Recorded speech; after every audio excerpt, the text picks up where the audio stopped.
आप सभी का आपके अपने YouTube channel super concept classes में स्वागत है। और आज की इस वीडियो में हम लोग क्लास 10th के पॉलिटिकल साइंस का चैप्टर नंबर 1 पढ़ने वाले हैं, जिसका नाम है सत्ता की साझेदारी। और देखिए, आपका जो फर्स्ट एग्जाम होने वाला है नवंबर दिसंबर में, इसका जो पैटर्न है, इसका जो सिलेबस है, इसी के अकॉर्डिंग अभी मैं आपको पढ़ा रहा हूं। और इससे पहले मैंने आपको इतिहास और भूगोल पूरा पढ़ा दिया है। अगर आपने हमारे पीछे के वीडियोज को नहीं देखे हैं तो सबसे पहले आप उसे देख लीजिए, जिसका लिंक आपको इस वीडियो के डिस्क्रिप्शन बॉक्स में मिल जाएगा। और यहाँ पर मैं आपको सत्ता की साझेदारी को बहुत ही अच्छे तरीके से समझाने वाला हूँ। इस वीडियो को जितना हो सके ज़्यादा से ज़्यादा शेयर करें, ताकि सभी बच्चों के पास ये वीडियो पहुँच जाए और सभी बच्चे बहुत ही अच्छे तरीके से सीख पाएँ और मतलब कोई दिक्कत ना हो। तो चलिए चैप्टर को स्टार्ट करते हैं और समझते हैं। ये जो सत्ता की साझेदारी ये जो चैप्टर है, ये हमारा पॉलिटिकल साइंस का चैप्टर नंबर 1 है। देखिए, जो सत्ता की साझेदारी है, ये क्या चीज होता है, सबसे पहले इसके बारे में आप थोड़ा सा जान लीजिए।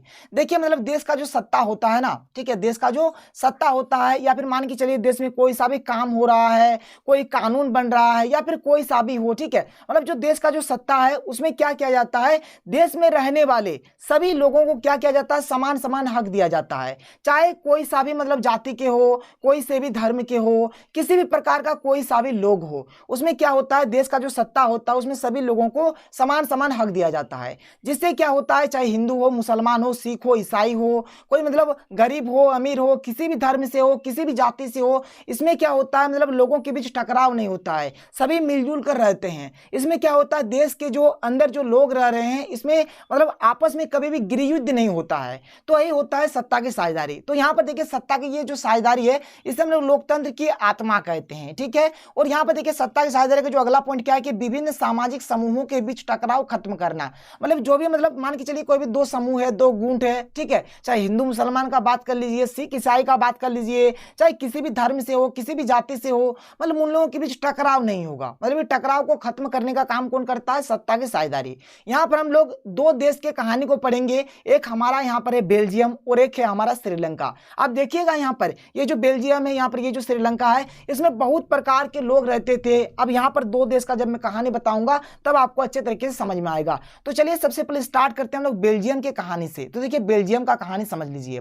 बेल्जियम जो है ये क्या है, यूरोप का एक छोटा सा देश है, ठीक है। बेल्जियम क्या है, यूरोप का एक छोटा सा देश है। आगे देखिए, यह क्षेत्रफल में हमारे हरियाणा राज्य से भी छोटा है। अगर क्षेत्रफल की दृष्टि से अगर बात करें तो हमारा जो हरियाणा राज्य है ना, मतलब क्षेत्रफल की दृष्टि से हरियाणा से भी छोटा कौन है, बेल्जियम है। आगे देखिए, इसकी सीमाएं फ्रांस, नीदरलैंड, जर्मनी और लग्जमबर्ग से लगती है, ठीक है, मतलब छूती है या फिर मिलती है। अगर बेल्जियम का सीमा का बात करें तो फ्रांस, नीदरलैंड, जर्मनी और लग्जमबर्ग से ये क्या होता है, मतलब टच करता है। आगे देखिए, अगर इसके आबादी का बात करें तो 1 करोड़ से थोड़ी अधिक, ठीक है, यानी अगर कहा जाए तो हरियाणा की आबादी से करीब आधी, मतलब हरियाणा का जो आबादी है लगभग 2 करोड़ है, ठीक है, लगभग कितना है, 2 करोड़। और यहाँ पर ये जो बेल्जियम का ये जो आबादी है लगभग कितना है, 1 करोड़ से थोड़ा ज्यादा है। आगे देखिए, आगे क्या है, अगर यहां पर अगर हम लोग जातीय बनावट देखें, कहां का, बेल्जियम का अगर हम लोग जातीय बनावट देखें तो देखिए यहां पर जो फ्लेमिश इलाका था, बेल्जियम का एक इलाका है जिसका नाम है फ्लेमिश, ठीक है, वहां पर 59% लोग क्या करते थे, डच भाषा बोलते थे, ठीक है। जो वहां का वेलोनिया इलाका जो है, वेलोनिया, ठीक है, वेलोनिया जो इलाका है, यहाँ पर 40% लोग क्या करते थे, फ्रेंच भाषा बोलते थे। और ये जो यहाँ पर ये जो बेल्जियम है, यहाँ पर 1% लोग जर्मन भाषा बोलते थे। बात को समझ लीजिए, 59% लोग क्या बोलते हैं, डच भाषा बोलते हैं, 40% लोग फ्रेंच भाषा बोलते हैं और 1% लोग जर्मन भाषा बोलते हैं। और ये कहानी अभी हम लोग कहाँ का पढ़ रहे हैं, तो बेल्जियम का ये कहानी हम लोग पढ़ रहे हैं। ये बेल्जियम का जातीय बनावट है। क्लियर है, परीक्षा में क्वेश्चन पूछा जा सकता है, डच बोलने वाले लोग कितने हैं, तो यहाँ पर 59% है। फ्रेंच बोलने वाले कितने हैं, 40% है। जर्मन बोलने वाले कितने हैं, तो 1% है। तो इस प्रकार से यहां से क्वेश्चन बन सकते हैं। अब देखिए, जो बेल्जियम का जो राजधानी है ब्रुसेल्स, अगर यहां का जातीय बनावट देखें तो थोड़ा सा अलग है। देखिए कैसा है, बेल्जियम का जो राजधानी है कहां है, ब्रुसेल्स है। और ब्रुसेल्स का अगर हम लोग जातीय बनावट देखें तो इसमें 80% लोग फ्रेंच बोलते हैं और 20% लोग डच बोलते हैं। और इन दोनों का अगर हम लोग कंबाइन करके अगर एक जगह पे देखें तो इस बात को समझ लीजिए, जैसे कि मैंने आपको बताया, ये तो आपका बेल्जियम का है, ये आपका कहां का है, बेल्जियम का है। बेल्जियम का जातीय बनावट देखें तो 59% लोग डच बोलते हैं, 40% लोग फ्रेंच बोलते हैं और 1% लोग जर्मन बोलते हैं। और अगर हम लोग यहाँ पर बेल्जियम का राजधानी ब्रुसेल्स का बात करें तो 80% लोग फ्रेंच बोलते हैं और 20% लोग डच बोलते हैं। तो यहां से आप पता कर सकते हैं, बोल सकते हैं, देखिए बेल्जियम का अगर बात करें तो देखिए डच बोलने वाले लोग ज्यादा है, अगर बेल्जियम का बात करें तो देखिए डच बोलने वाले 59% है, यानी डच भाषी कितना है, बहुसंख्यक है। और फ्रेंच भाषी यहाँ पर अल्पसंख्यक है, मतलब फ्रेंच भाषी कम है क्योंकि 40% आप देख लीजिए। उसी प्रकार से अगर हम लोग ब्रुसेल्स के बारे में अगर डिस्कस करें तो देख लीजिए हमारे फ्रेंच बोलने वाले जो लोग हैं ज्यादा है, क्योंकि 80% लोग फ्रेंच बोल रहे हैं। मतलब यहाँ पर ब्रुसेल्स में फ्रेंच भाषी बहुसंख्यक है और डच भाषी क्या है, अल्पसंख्यक है। तो यहां से क्वेश्चन परीक्षा में पूछा जा सकता है कि ब्रुसेल्स में अल्पसंख्यक कौन है, तो डच भाषी या फिर फ्रेंच भाषी। तो आप देख लीजिए ब्रुसेल्स का अगर बात करें तो अल्पसंख्यक है आपका डच भाषी, और बेल्जियम का अगर बात करें तो अल्पसंख्यक है फ्रेंच भाषी। तो इसको आपको नोट डाउन कर लेना है, और हर एक चीज को मैंने आपको एक ही जगह पे कंबाइन करके समझा दिया।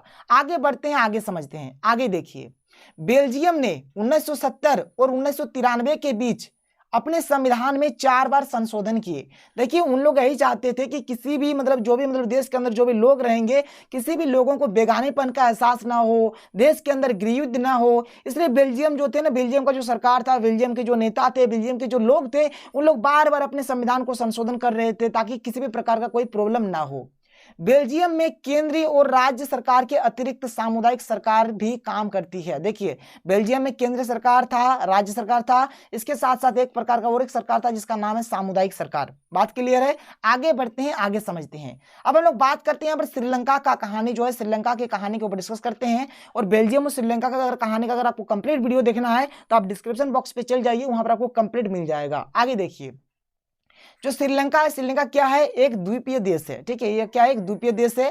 श्रीलंका तमिलनाडु के दक्षिणी तट से कुछ किलोमीटर की दूरी पर स्थित है। इसका अगर आबादी का बात करें तो 2 करोड़, यानी कि लगभग हरियाणा का जो आबादी है उसके बराबर है। आगे देखिए, अगर हम लोग श्रीलंका का अगर जातीय बनावट के अगर ऊपर डिस्कस करें तो देखिए क्या है, यहाँ पर 74% यानी कि 74% क्या है, सिंगली। ठीक है, सिंगली की आबादी है। मतलब यहाँ पर सिंगली भाषा जो है, सिंगली भाषा बोलने वाले या फिर जो सिंगलियां हैं कितना है, 74% है।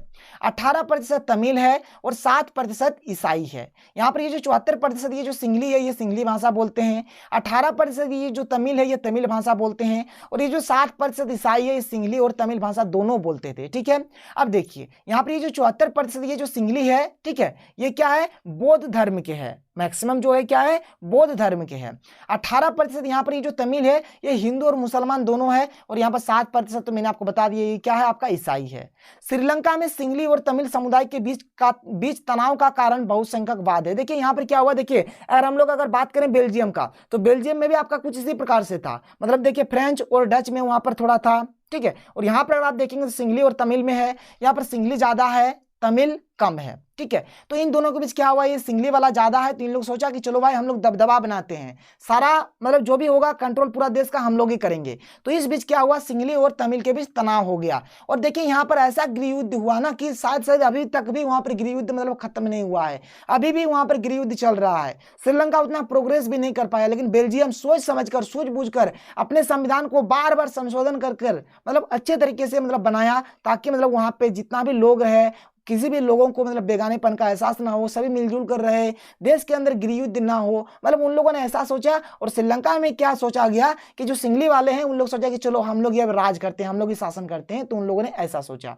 तो बस इसी प्रकार से कुछ ये बात रहा। आगे देखिए, सन 1948 में श्रीलंका स्वतंत्र राष्ट्र बना। देखिए श्रीलंका को स्वतंत्रता कब प्राप्त हुआ था, 1948 को। ठीक है, भारत को कब, तो 15 अगस्त 1947 को भारत आजाद हुआ था। ठीक है, आगे देखिए, 1956 ईस्वी में श्रीलंका में सिंगली भाषा को एकमात्र राजभाषा बना दिया गया। देखिए 1956 में क्या होता है, देखिए सिंगली तो ज्यादा है ना, तो सिंगली भाषा को क्या किया जाता है, श्रीलंका का राजभाषा बना दिया जाता है।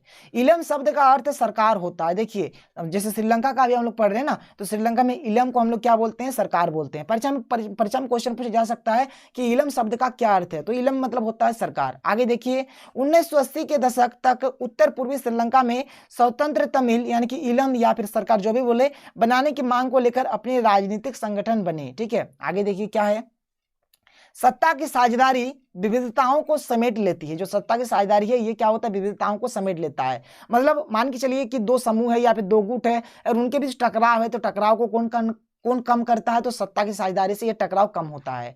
दो या दो से अधिक दलों के बीच सत्ता की साझेदारी से गठबंधन सरकार बनती है। देखिए गठबंधन सरकार जो होता है ये सत्ता की साझेदारी से ही बनता है, ठीक है। तो यहाँ पर मैंने आपको कंप्लीट चैप्टर पढ़ा दिया। शायद वीडियो आपको पसंद आया होगा और आप हर एक चीज को अच्छे तरीके से समझ पाए होंगे। देखिए अभी मैं आपको जो पढ़ा रहा हूँ तो नवंबर दिसंबर के पैटर्न के अकॉर्डिंग पढ़ा रहा हूँ, ठीक है। और इसका मैं कंप्लीट चैप्टर भी अपलोड करूंगा, आपको टेंशन नहीं लेना है। और बहुत ही जल्द टेस्ट सीरीज भी लॉन्च होने वाला है, मतलब एप्लीकेशन में आप टेस्ट सीरीज दे पाएंगे। और यहाँ पर टेस्ट सीरीज में क्या होंगे कि आप किसी के साथ भी कंपटीशन कर सकते हैं, मतलब इंडिया के कोई भी स्टूडेंट के साथ आप कंपटीशन कर सकते हैं। आपको पता चलेगा कि आपका औकात कितना है, आप कितने अभी पानी के अंदर में है, मतलब आपका तैयारी किस प्रकार से आपको पता चलेगा, ठीक है। तो चलिए मिलते हैं अगले वीडियो में। थैंक यू, जय हिंद।